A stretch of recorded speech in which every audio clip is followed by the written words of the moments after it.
Fantastic. Fantastic. Thank you. Thank you very much for giving me your valuable time to be on my show. No problem at all. I'm interested to be part of the experience. So I've gone through your profile. I can see you're doing a lot of work. So I thought to tell about your work to my audience. Mm-hmm. Sure. Okay. So you want So me to start now or? yeah, can you please introduce yourself? Sure. So I'm Brett Cowan. I started my company about 15 years ago, I guess. But that was before I really focused on a business. About 5 years ago, I started focusing very much on payroll and payroll compliance. So in Australia, there's a lot of laws to guarantee that employees are not taken advantage of by employers. So unions have been very strong, which meant that employees could organise and sort of have some power against the corporations.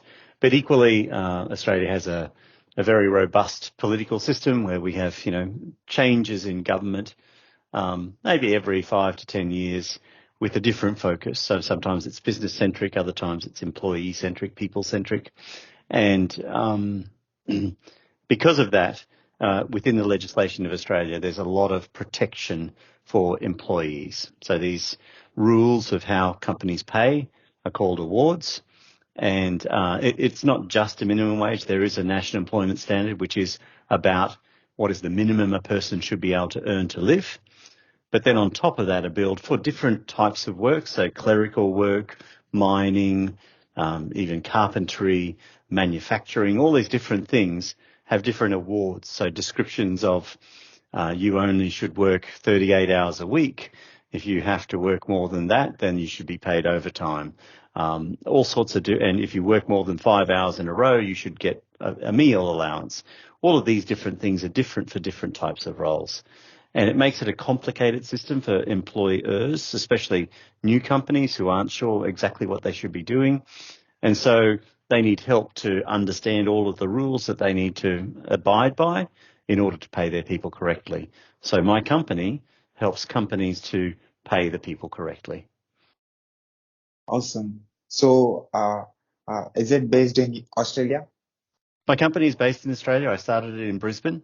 But we have people, it's very remote. We used to have an office, but nobody ever came into the office. So we sold the office and now it's a fully remote company. So if we need to get together somewhere, we just rent an office just for that time. But otherwise, everyone is distributed all over Australia. So before talking about more about your work and the service that you're providing, I want to tell about my sponsor for this podcast. Please do. Yeah, who Start Adam. Sales and customer facing teams often switch between various communication tools, causing time management and visibility issues that slow down deal velocity. The solution is Start Adam. With Start Adam, your team can centralize all communications with your chat tool, ensuring compliance, no more switching, waiting, or fragmented chats.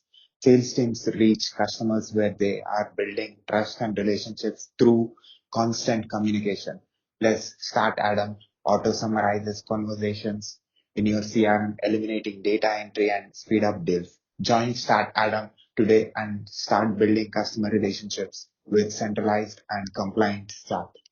Thank you very much again for being on my show. I'll have a look at Start Adam. It sounds very interesting. I personally, I get lost in the number of channels that people have to reach me. And the number of times people will say, I sent you a message, and I say, where, in what platform did you send me that message? Was it Teams? Was it email? Was it just SMS? Where was it? Because, it's also, and which email account did you send it to? It is a challenging problem, and it means you miss stuff for sure. Yeah, definitely it makes sense. I'm sure it will help your business too. So before continuing, I want you to be in center of the screen so that you can be. Am I not in the center? I'll have to try being in the center. How about that? Yeah, thank you, sir. No problem. Yeah. So what kind of problems, like you said, you're solving different company problems which belongs to different industries. So what exactly that you want to solve problems with payroll? So basically, it's the complexity of the system means that there are many, many different rules. And unless your core business is knowing those rules, it's easy to miss some. And when a company misses a specific rule, like you worked this much time, therefore you should have been given lunch. If a company doesn't see that, not because they intended to not see it, just because it's complex, so they forgot or they didn't know, then that is actually a very bad thing. It's in Australia, the laws say that the company is responsible for paying correctly. It's not up to the employee to know and demand to be paid correctly. The companies have a responsibility to do that. So because it's so complex, someone needs to come in and help most companies to understand what they should be doing. And that's what we do. So to come in and say, okay, look, not only here are all the rules and what do they look like, but also how are you applying those rules in your business? So how are you finding that a person has worked this much time and you should therefore proactively push that money to them, that allowance to them, that toil, that extra time or whatever it might be. It's up to you as the company to be making sure your employees get that, not for them to say, hey, shouldn't I have received lunch yesterday? Oh, yeah, okay, here you go. That's not acceptable. So what is the base idea for this business? The base idea, well, I mean, in Australia, it is very common that this is a common problem for most companies. So what we have done, so we have a service, which is we have about 25 consultants that actually know all of this stuff deeply and can go out and sit with a company and support them. We also have a tool which is effectively a standardized language. Because these rules are so complex and they interact with each other, it's actually a very difficult thing to write down all of the complexities without actually just making what you write equally complex, so it doesn't help. So you need a vehicle by which to take something quite complex and interactive and to describe it in a way that's simple, that anyone looking at it can understand it. And so we've created this tool, and it's a SaaS platform, and we're ongoing development of it. And so it's by January 24, it will be available to all of our clients online. Right now, it's an internal tool, but we're pushing it out to our clients online in January 24. So that's kind of exciting for us. So you want to be global? It would be global for sure. As a SaaS platform, it will be a global tool because this problem, whilst Australia has very complex rules, and that makes it super hard to understand, every company, every country has similar type things. And so, yes, the tool itself will be valuable in any country, just for organizations, especially, as I say, as a standardized language to help people take what is a complex set of rules in order to generate a description of how much you should have paid and to actually describe them in a way that everyone can understand. So, yes, it's a global thing.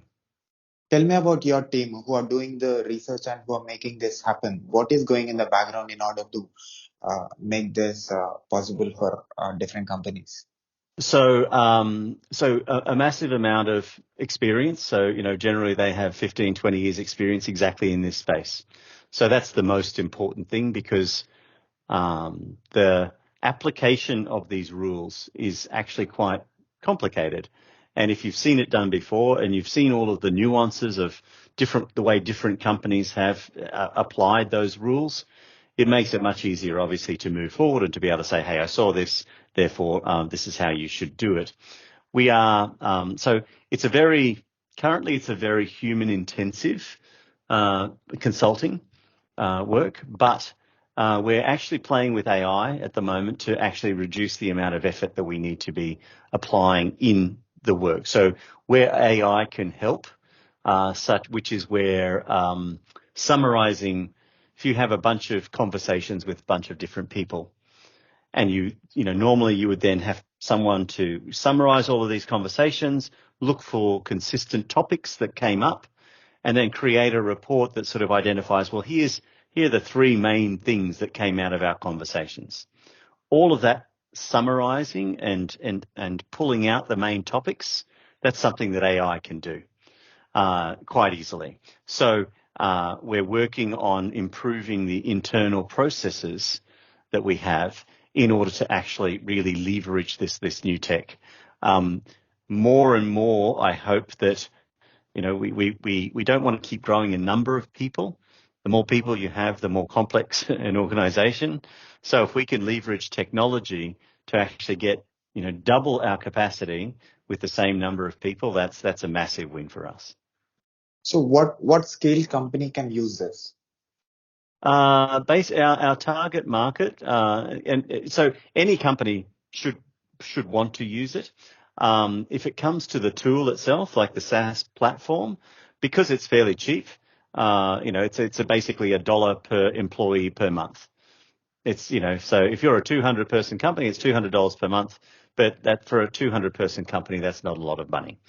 And a 2-person company, it's $2 a month, and most people can afford that. So in terms of that platform, any company. And the interesting thing is all companies have the problem of knowing how much to pay their staff, whether they know it or not. This is one of the biggest challenges, is most companies and the owners or the heads of the company don't necessarily understand how complicated the system is. And so they're quite happy working, etc., and everything seems to be going fine until a person complains to the government to say, hey, I was not paid correctly. And then the walls can close in quite quickly, because it wasn't through intent. It wasn't through bad intent that you didn't pay people correctly, but the government doesn't care about your intent. The government says it's your responsibility to pay. So in terms of the tool, the SaaS platform, any size company. For the services, the actual consulting services where we come in and hold your hand and actually help you to understand and help you implement processes that actually set you up for success, generally about 250 is about the minimum size company, just because it's not so cheap to do. And so you need to have enough of a cash flow to afford it. And then it goes up. Our target is about 10,000 employees as a maximum, but we've serviced companies with 50, 60,000 people, and that's great.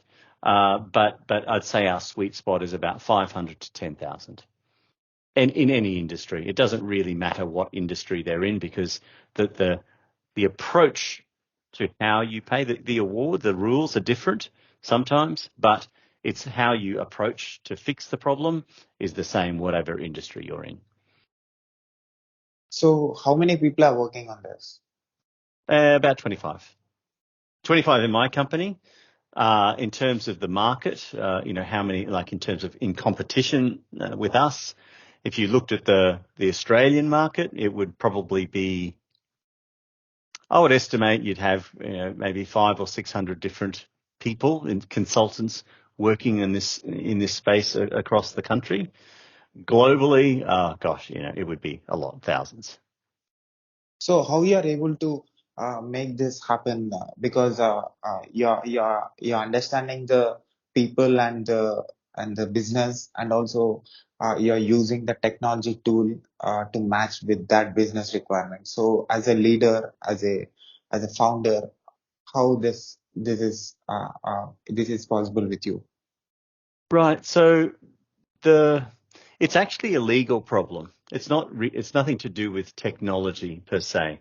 We're leveraging technology to grease the wheels, if you will, but it's the challenge, the core problem that organizations have in this space is that you have a contract that's written, and like any legal contract, it's subject to interpretation.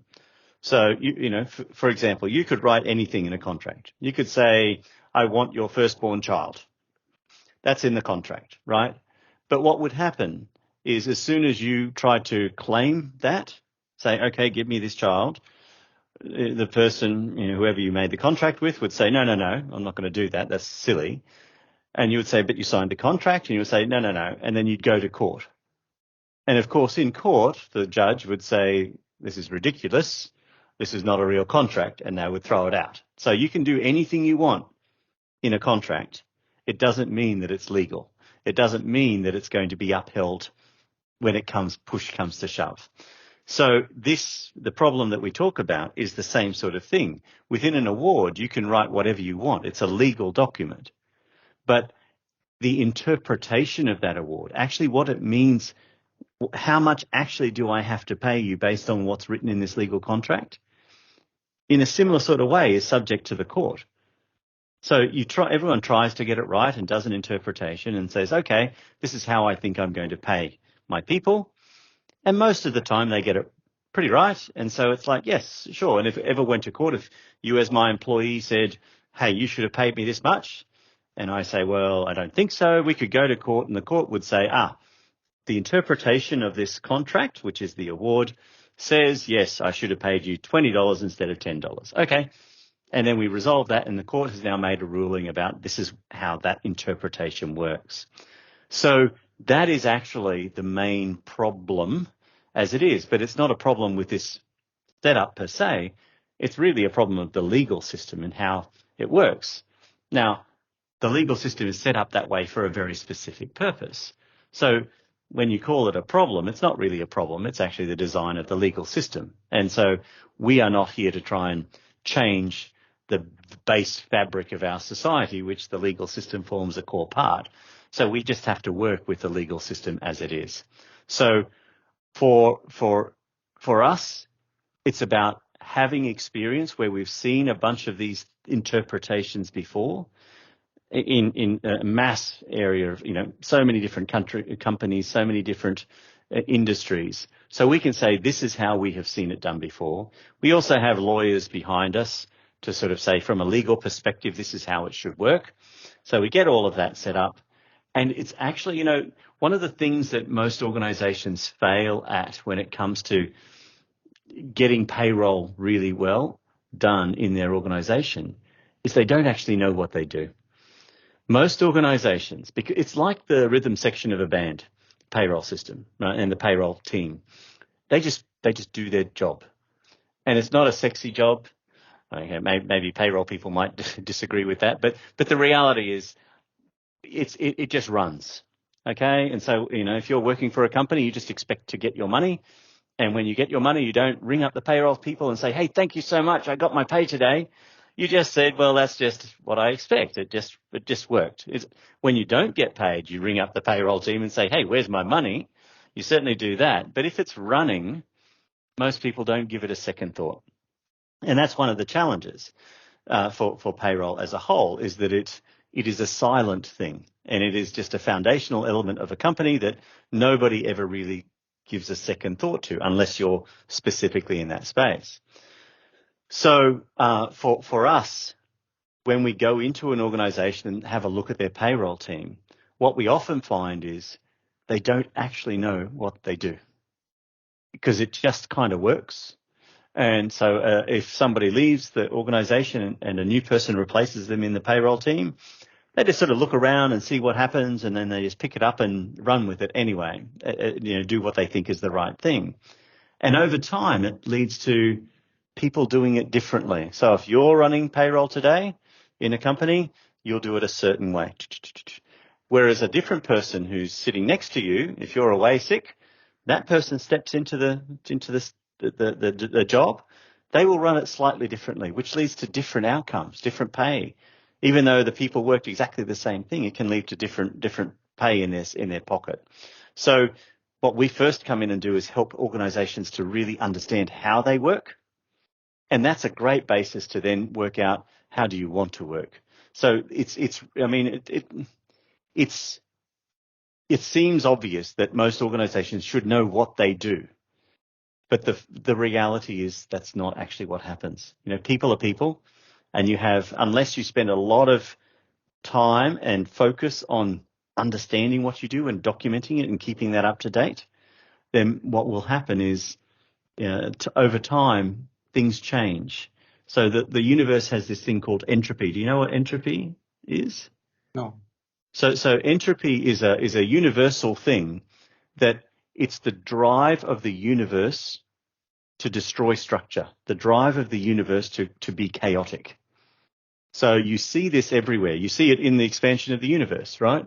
The universe was a single thing, which was all structured, and then it had the Big Bang, theoretically.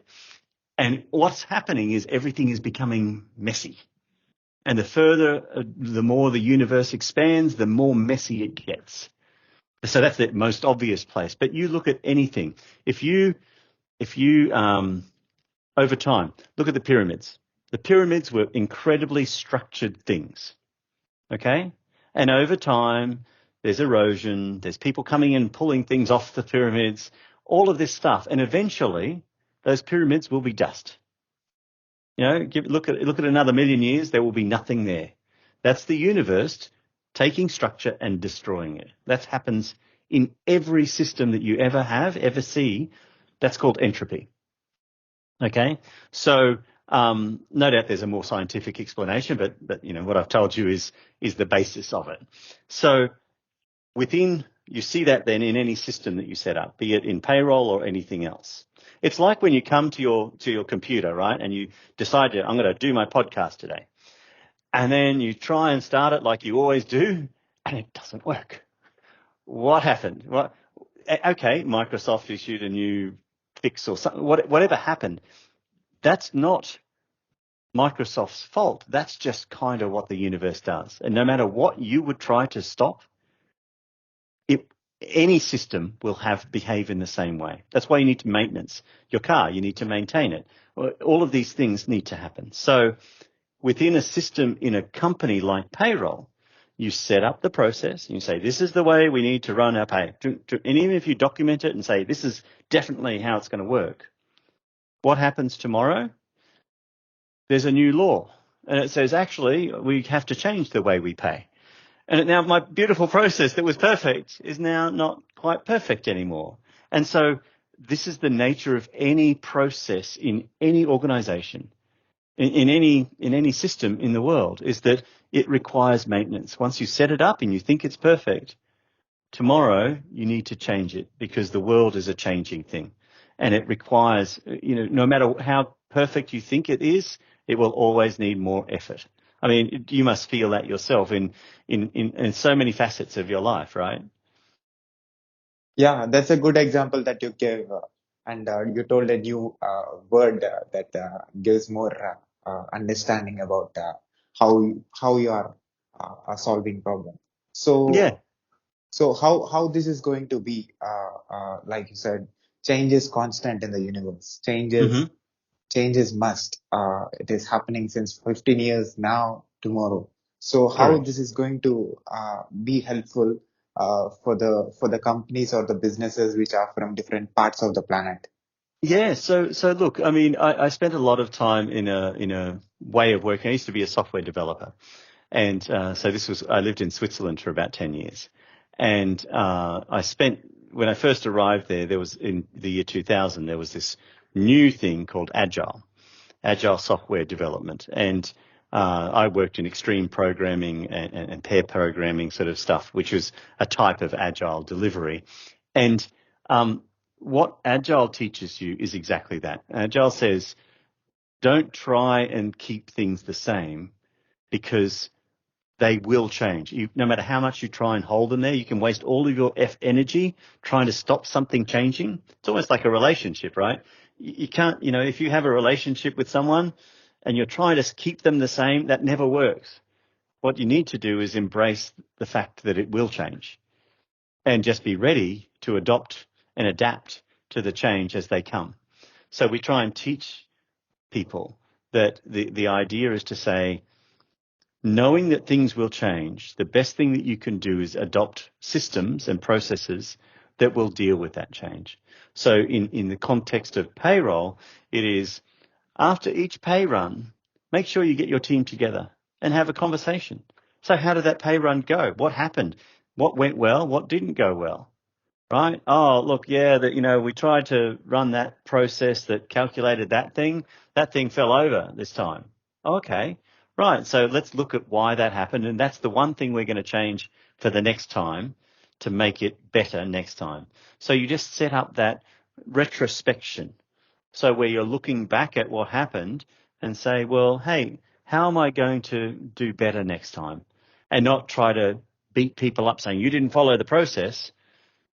Well, okay, that's also not a great thing. But the fact is, if you didn't follow the process, there's probably something we can do to the process to make it better to follow, make it easier to follow, or something. Help us to understand why not, so that the next time you can do it.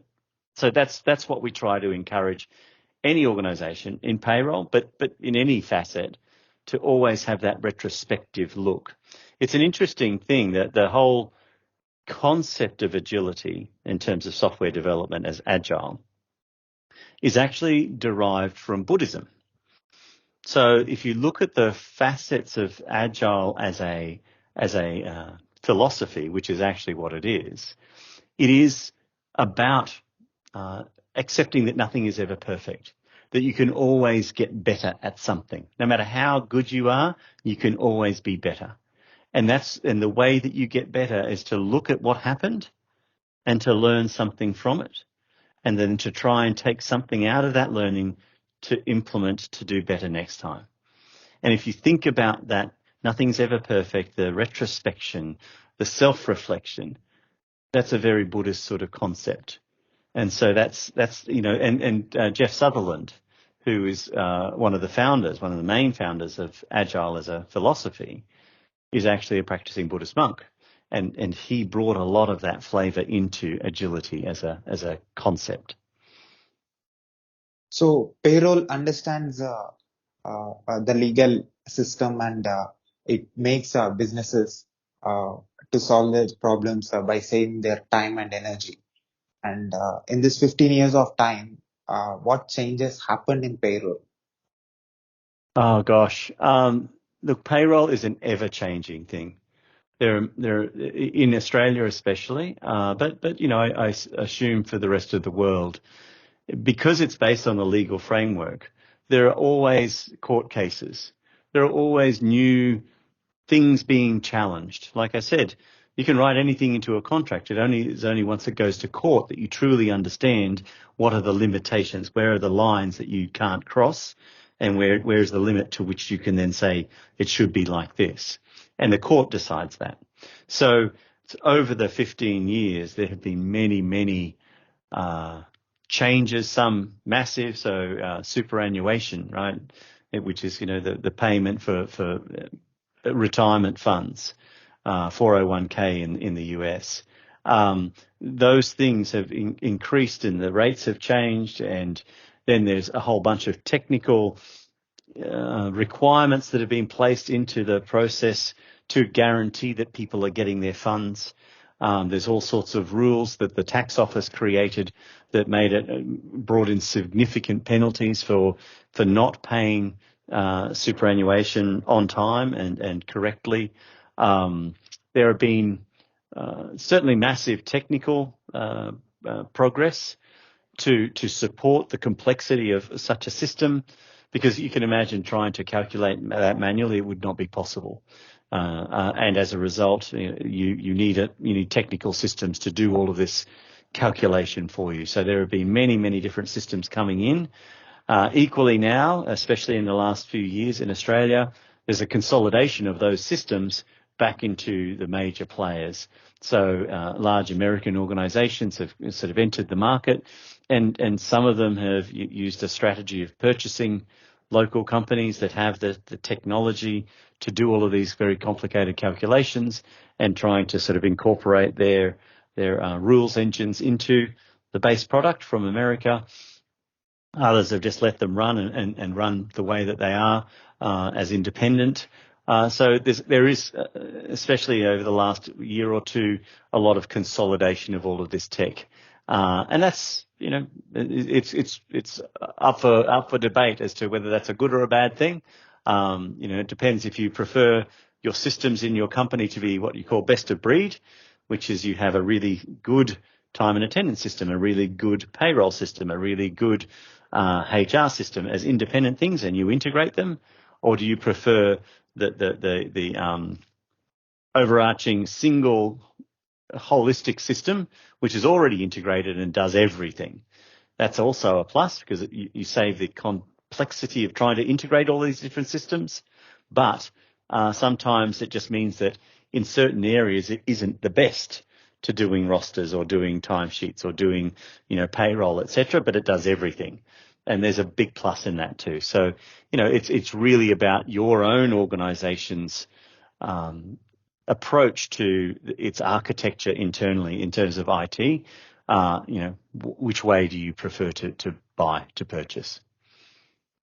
So, how you created this, which is working for small, mid-scale, and large-scale companies, which works for private and public, and public means government companies and also international companies. How Mm-hmm. you created this to make this work in all these levels?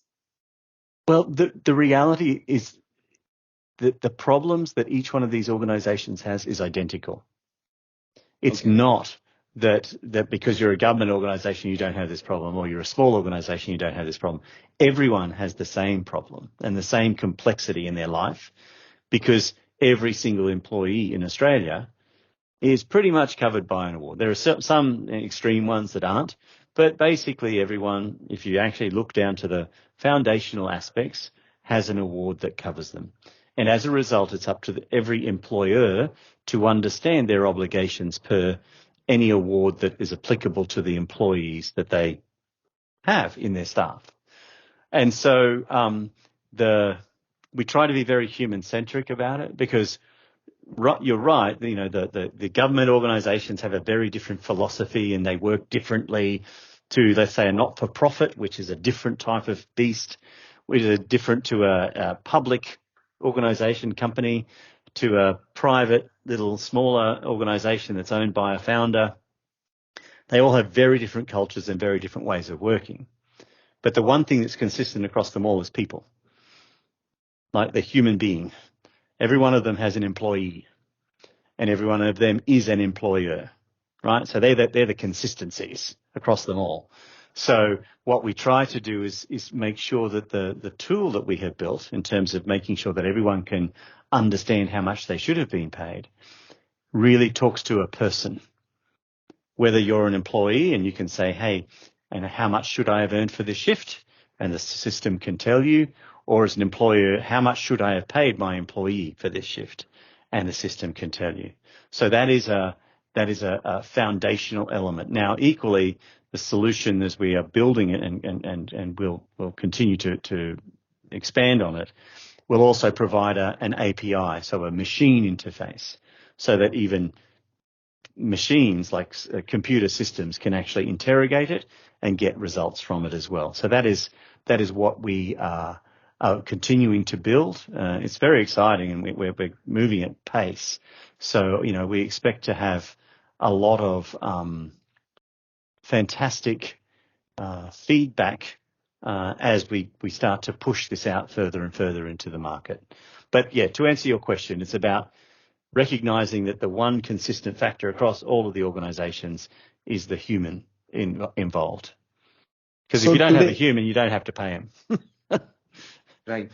So today, what you have understood from this 15 years of experience working for different industries, the companies which belongs to different industries, what that collection of knowledge that you can give to my audience about how this is organized? I think the reality is that people come to work for their money. And we need to understand the nature of money. Let me ask you, Sai, what is money to you? It's an energy. It is you're giving something for me for doing something. Correct. And in that context, it is simply an indicator of value. That's all it is. The concept, to say money is bad or evil, it's not. It's really not. What it is it's just a token. Looking at a note, it's valueless. Except we agree that this thing that says 100 on it contains this much value. And so the reason that you are willing to come and work for me is you're giving your time and your knowledge and your experience. And we agree, based on your salary, that you are worth, I will give you back $100 or whatever it might be for every hour that you work for me. That's what we agree is the value of your time for me. Correct. And that's what the money is.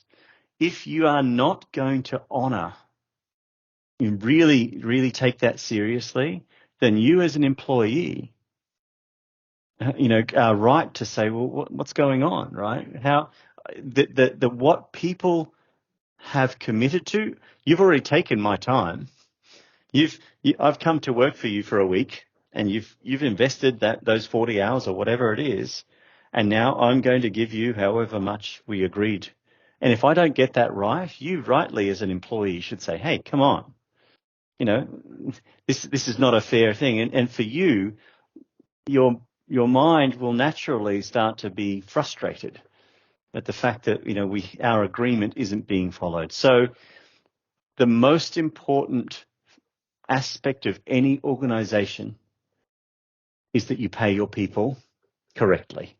You pay your people according to how much you agreed to pay them. Sometimes that's in an employment contract. Sometimes that's according to an award, what the government said was necessary, et cetera, et cetera.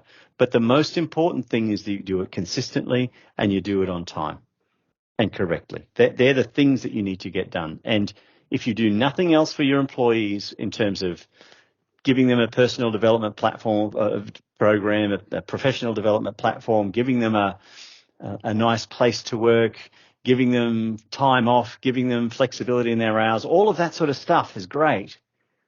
But the only reason they're turning up to work is for the money, Correct. right? And it's not to say, yes, there are other motivators to turn up to work. That's true.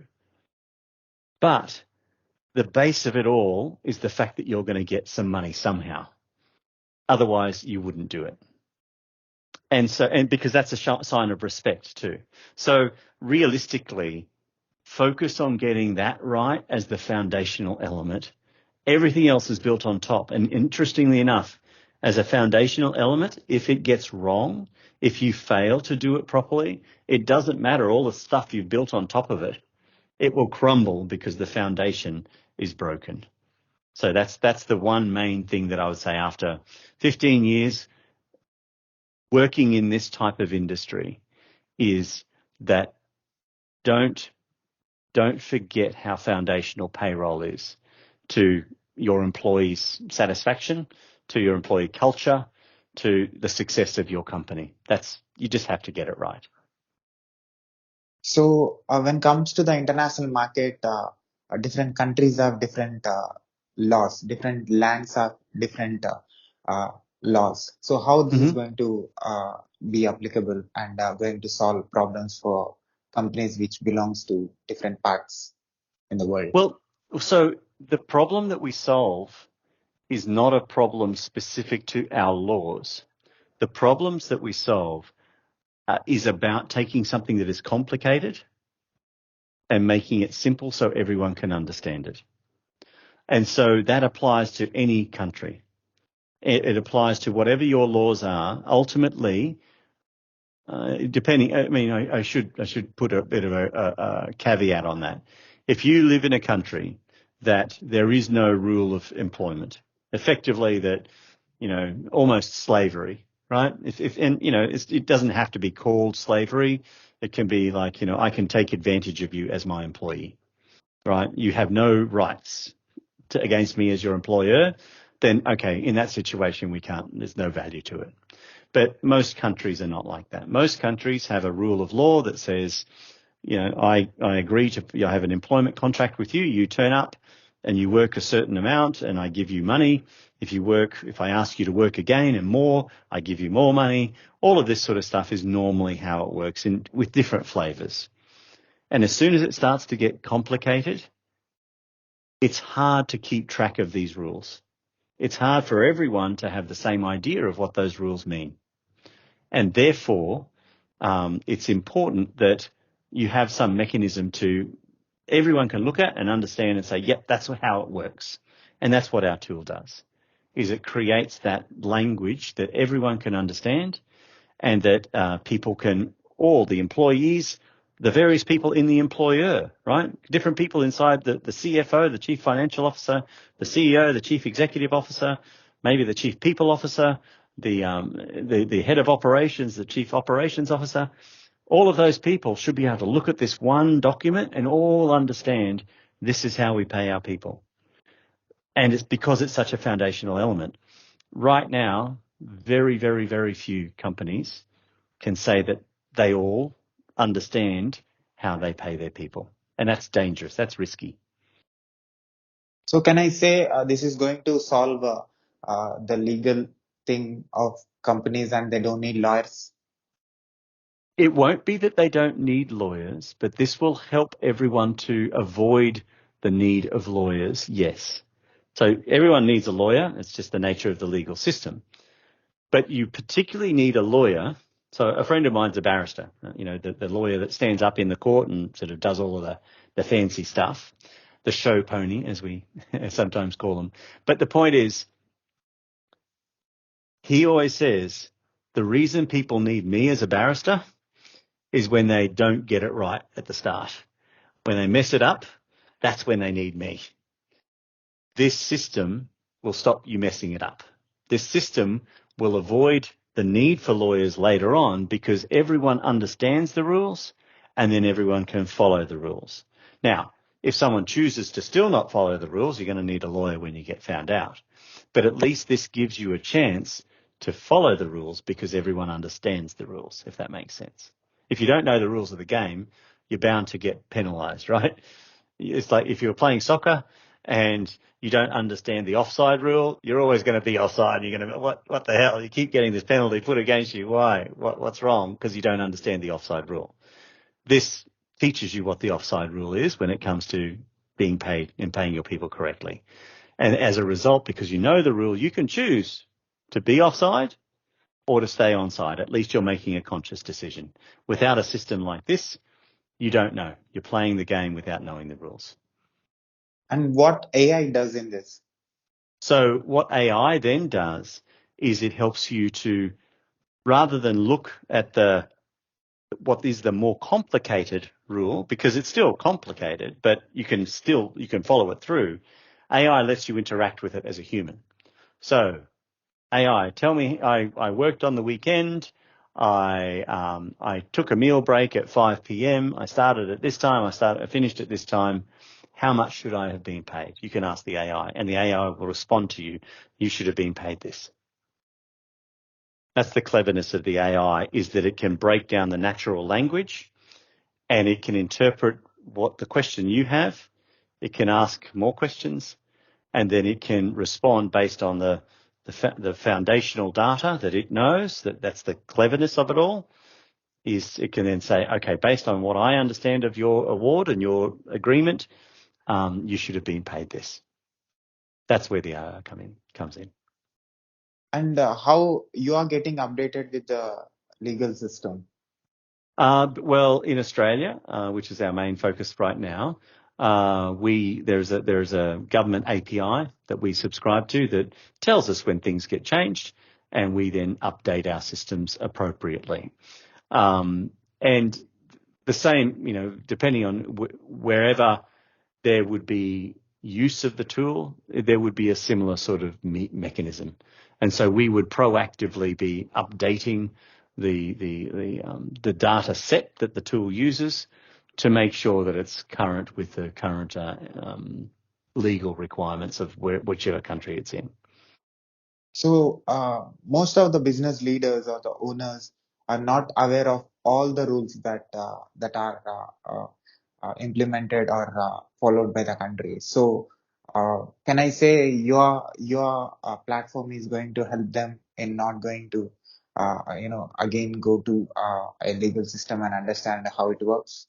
100%. So, there are different solutions and there are different times where different solutions are appropriate.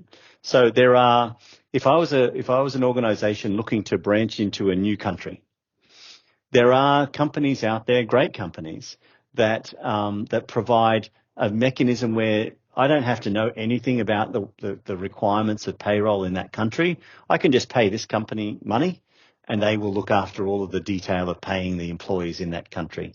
It's a great way to start off a new business, and it avoids a whole bunch of complexity that maybe that new business is going to be great or maybe it's not. So before you invest all of this money standing up a company, etc., it's good to just try something out. So that's a really quick and cheap way of employing people without all the complexity of employing people. Once you've got that happening and you know that the business is good, then you want to create your own company and actually start using, making sure you're paying people correctly. That's when we come in and help you to do that.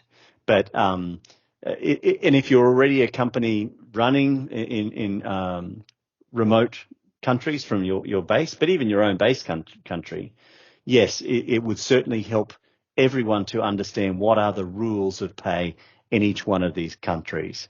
And again, for the specific employees that you have, like I say, there's generally a country has a base level of, what is the bare minimum that is okay. And then in different areas, different types of jobs, you have different requirements of what you should be paying. And so it's that complexity that we solve for. So it needs, like you said, it is very complex to understand who are working, how much hours and who are spending how many days, and how this is going to manage everything and makes the business owner to concentrate on the business rather than concentrating on the payroll. Yeah, so there are a fantastic system. So this is not a time and attendance system, which probably talks to more the problem that you're describing. So a time and attendance system is where you might set up a roster, or if it's white collar workers where they just come to an office where they basically just say, look, I turned up at 9 o'clock, I left at 5. And that's, you're keeping track of when people were working, and so you can pay them. That's a time and attendance system. But the question is, how do you actually configure that system? How are you telling it the rules that you want it to use to calculate pay? So whilst we do not have a time and attendance system, which is the thing that says across this week or across this fortnight or across this month, these are the times that these people worked and therefore how much should I pay them? That is what a time and attendance system does, and there are some fantastic systems out there. As a consulting service, we can help companies choose the right system to use. So that's one facet to it. But before you get to the choice of that system, you need to know actually how do I want to pay my people? Because that system, you just configured it, it'll just do what you want it to do. The question really is, what do you want it to do? Do you want someone who works on a Saturday to be paid more? Yes or no? Okay, let's put that rule down. Do you want someone who works past midnight on a Saturday to be paid even more? Yes or no? Yes, okay. And how much more? So it's all of the understanding and the definition of those rules that we solve for in our tool. And once we've got that, then we can help the time and attendance system to actually have those rules placed into it. So it's the understanding of what it is that you want to do is the first step, which is what we solve for. Then getting a system like a time and attendance system, and you configure that system with these rules that you've now said, that's what I want. So when it comes to the international market, different countries have different currency. So how how this is going to make work for different, the paper, the value of the currency. So as a general rule, the currency is not relevant in the terms of the sort of solution that we're providing, because what actually happens is the way that the systems generally are worked out is it's not about a dollar amount or a rupiah amount or a rupee amount or whatever it might be. It's about a multiplier on the base rate. So the question is not how many dollars should you earn on a Saturday. The question generally is about how much more than the normal rate should you be paid on a Saturday? Is it 150%? Is it 200%? Is it 175%? And whatever the base rate is, which is where the dollar is, then it just gets multiplied. So our solution, you could do it and use dollars or any other currency. But again, the rules are not generally about currency. The rules are about multipliers and things like that. And it's focused on when you worked, etc. And again, that would be pushed into those rules as we would support to define and understand. would be pushed into and configured into the time and attendance system, which will be the thing that actually calculates everything up and says, you had 5 shifts this week and blah, blah, blah, blah, blah. And it comes, you should be paid 38 hours of normal time and 2 hours of overtime and 5 hours of time and a half. And that's what the time and attendance system does. And then it pushes all of that information into the payroll system. And it's in the payroll system that then the dollars get multiplied. 30 hours or 38 hours of ordinary time. Ordinary rate is $10 an hour, so therefore it's $380. 2 hours at time and a half, and it just multiplies it all out and adds it all up and says, here you go, here's your pay. So that is what the payroll system does. And again, we support organizations to set all of this up. We can consult and provide a service to create this beautiful working system for you. But those tools are not what we create and not what we sell. We do the bit that is the definition of what are your rules, which all gets as input into those other systems. But you need to understand that before you can successfully implement these other things. Does that make sense? Yeah. So what is the best thing or the best observation that your client said? Look, ultimately, we get a massive amount of gratitude from our clients, because what we do is we come in and generally rescue them from really bad situations. As a general rule, organizations, because they don't necessarily understand the complexity of the thing themselves, it's not so apparent from the very start. It's only once we start working with them and they see all of the different complexities that we come out and say, hey, what about this and what about that? And let's make sure we tick this off and tick that off.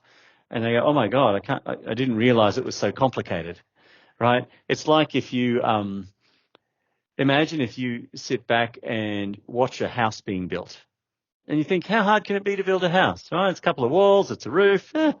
I could do that. But maybe just this once, I'll just get a builder in to do it. And you watch all of the things, how they work and the little tricks that they use to get things working beautifully, and et cetera, et cetera. And if you sit back and you just go, wow, if I had done it, it would have been a disaster. But because I brought this person in who knows exactly what they're doing, then I now get to witness just how complex it is and just how lucky I was that I brought this person in. And that's what our clients tell us, is that they're so grateful that we are there, because it's not so often. So it's like you were saying, right? You use the word so that businesses can get on and do their thing and not worry about this, which isn't their core business. No, very, very few companies have payroll as their core business, right? I was going to say no companies, but probably there are some that do. But like ours, for example. But the point is, because it's not your core business, you don't really understand all the complexity that is in there, and it's hidden to you. And so it's so important to make sure that at least once a year you get a bunch of people who are experts in payroll to come in and help you unpack what you're doing and help fix it. And sometimes the fixes are tiny, but most of the time it's the entropy thing, right? They were good, and gradually it starts to go bad, and you need to be keeping on just fixing it and bringing it back to good, so that over time it starts to go a bit off, but then it comes back to good, and it starts to go off and it comes back to good. That's all you can do, because even if you tried to do it internally and said, no, we're gonna make sure we fix it every cycle, every fortnight, we're gonna fix it. You're in the business. You can't see the things that are going wrong, right? You get blinded to the things that are directly in front of you. So yeah, our clients are incredibly grateful that we are holding their hand and helping them navigate this complexity. It's a wonderful industry to be in, because it really matters. People getting paid means they don't lose their house. People getting paid means they can afford food for their kids and stuff like that. It really does matter. So this platform, how many departments it is automating? The platform, it's all about the payroll, and by definition, payroll pays everyone. right? There's not one person. Well, if you're the founder and therefore not necessarily employee, maybe payroll doesn't pay you. But every employee is touched by payroll. And as a result, every employee, their experience at being paid is improved by adopting a system like we have. And to be honest, it's the only system in the world that does what it does. But actually, my point is, you don't need a lawyer or you don't need a person to concentrate on this, whether it is, the give and take is happening properly. So in this way, how many industry people are going to, the founder or the business owner are going to, reduce the effort and the Oh, energy. I see. Okay. So what's the cost reduction by Correct. using a system like this? It's a risk reduction thing. So again, you only need the lawyer when things go wrong, but it's expensive, right? So the risk reduction is a massive component. It supports new implementations. So you save money in terms of the speed of implementing because you have defined what it is you want. So when a new system comes along, you don't have to work out what you want. You've got already documented exactly what it is that you want that new system to do. So you just hand it over. We've seen reductions of implementation times of maybe 3 months for larger systems implementations. And that can be, certainly thousands and thousands of dollars. But also generally when people want a new system in, they want it fast. Right. So it's not just the money. It's about the impact of change and actually being able to control the impact to your employees about getting systems exactly high quality and at speed. That's really a holy grail of these types of systems implementations. So you save the potential of high legal fees because you're actually getting this thing right. You save the potential for fines. Generally, the government will fine you for not paying people correctly. So you avoid those fines by actually having this done, and therefore you know actually how to pay people correctly. They would be the biggest savings, and your people actually appreciate it because they are understanding why they're being paid what they are. So it means they're not frustrated, right? They don't have this. This seems like not enough money. Why haven't I been paid properly? They can actually go to the system and ask the system, how much should I have been paid? And the system explains why. You work these hours, that relates to these parts of the award. Oh, okay. Well, I guess that's right. So it avoids all of that sort of challenge. So it makes also people to follow the system as well. Correct. Yeah. It helps everyone to come in line and to have the same understanding. That's the most valuable thing out of it, to firstly understand what it is that we want and what we do, and then to make sure everyone keeps that understanding moving forward. You have someone new come into the company, they see the same thing. They see the same stuff documented that they can all understand. It's valuable that way. So the same mechanism works even if this platform is used in Western countries. 100%. Yes. Awesome. Yeah. It's again, taking complexity, taking complex interactive rules and making it simple so that everyone can understand it and read it. These documents And can sometimes be 100 pages long, and you have to go from one page and you scroll to the page 50 and you see something that this one referred to, and then you have to go to page 70 and back to page 38 to try and just put all of these different bits together. It's hard work, and for most people, they won't do it. It's too hard. So you want something simple that on a single page you can actually see it all.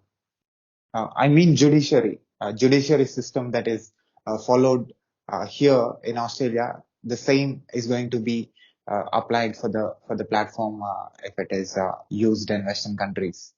Correct. Well, yeah, again, it's the same in any organization. Again, if any country, unless you have a very, very, let's call it a weak system that doesn't, look after employees' rights, And I don't know, I won't claim to know every single country's legal framework for looking after employees' rights. So, there possibly are some that this wouldn't be useful in.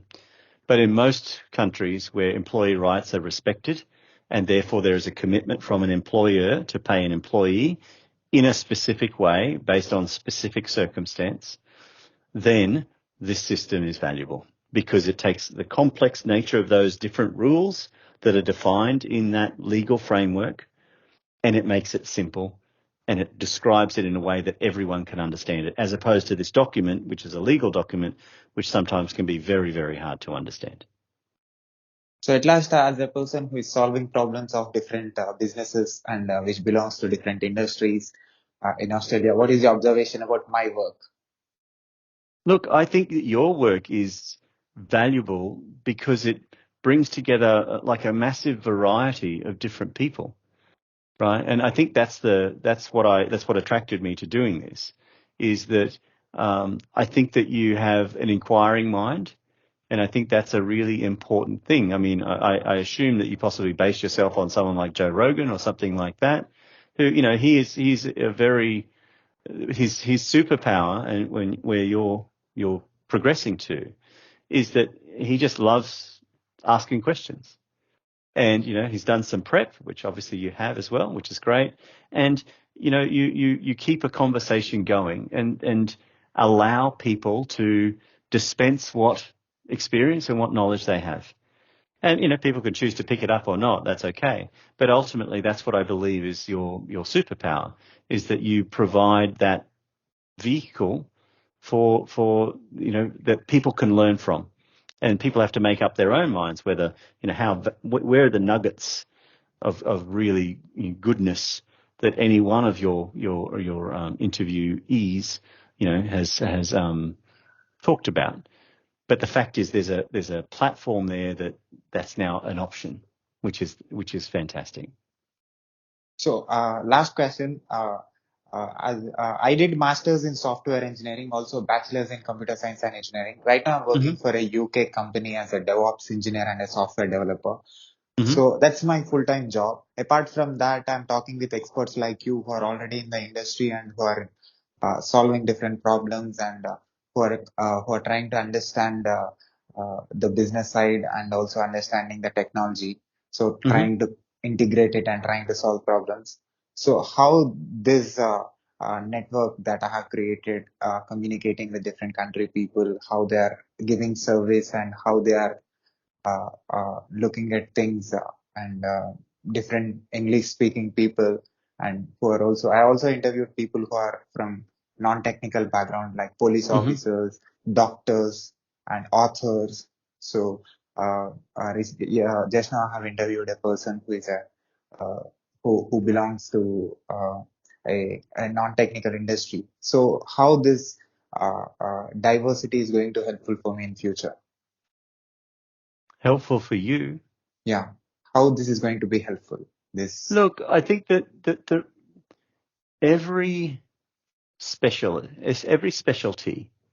has a unique piece of knowledge or understanding that I'm sure can be repurposed as a different perspective on a different problem. So even you with your DevOps stuff, right? This continuous integration. The facets of that. So one of the key things that I learned, I used to implement DevOps pipelines as well. And one of the key learnings that I took away from that, and I apply it everywhere, is about speed. So speed, and you would know this, right? There are many, many, many sins. Almost any sin can be covered up if you're fast enough. And I don't mean in terms of, being bad. I mean in terms of you can have an incredibly inefficient system, whatever it is. But as long as every step is super, super, super fast, then that's okay. It's inefficient, but we still get done in a minute. It could have taken 1 second, but the fact is a minute's still okay. That's okay, right? We want to keep improving, but the fact is, as long as it's fast enough, then, it doesn't really matter how inefficient it is sometimes. But that same rule applies to anything. Like in terms of the processes of running payroll. A key component, one of the most important things of payroll, is getting the money to the person when you said it would arrive. You can pay perfectly, but if it's a week late, no one's going to be happy about that. And so what we need to be doing is, in our payroll processing, again, it doesn't have to be super optimized. Every step just has to be fast enough that it still completes on time. So to answer your question, all of these different learnings can be repurposed if we're just smart enough to know, how to reapply them. So that's a extremely valuable observation. Can I put this video on my YouTube channel with your permission? Of course, so. Yeah, and also can I put this audio and video clip on my podcast, website, internet, social media, everywhere with your permission? You go for it, mate. Yeah, I hope it reaches the problem that you're solving. It reaches to many people and solves a lot of business problems which belongs to different industries and from different countries. Yeah, look, if anything that I've said has been of value, then that's great. That's kind of why most people are on this planet, to try and help others, right? So, that's all we can do. And if by taking an hour out of my day to it's improve someone's life, then I'm all the better for it. Definitely. It's an extremely valuable time. Thank you very much, sir, again for your presence. No worries, Sai. Thanks very much for the invitation. Good luck with Take that. care, sir. Bye. Okay, bye-bye. Start Adam. Sales and customer facing teams often switch between various communication tools, causing time management and visibility issues that slow down deal velocity. The solution is Start Adam. With Start Adam, your team can centralize all communications with your chat tool, ensuring compliance, no more switching, waiting, or fragmented chats.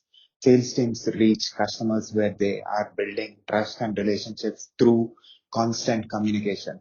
Plus, Start Adam auto summarizes conversations in your CRM, eliminating data entry and speed up deals. Join Start Adam today and start building customer relationships with centralized and compliant staff.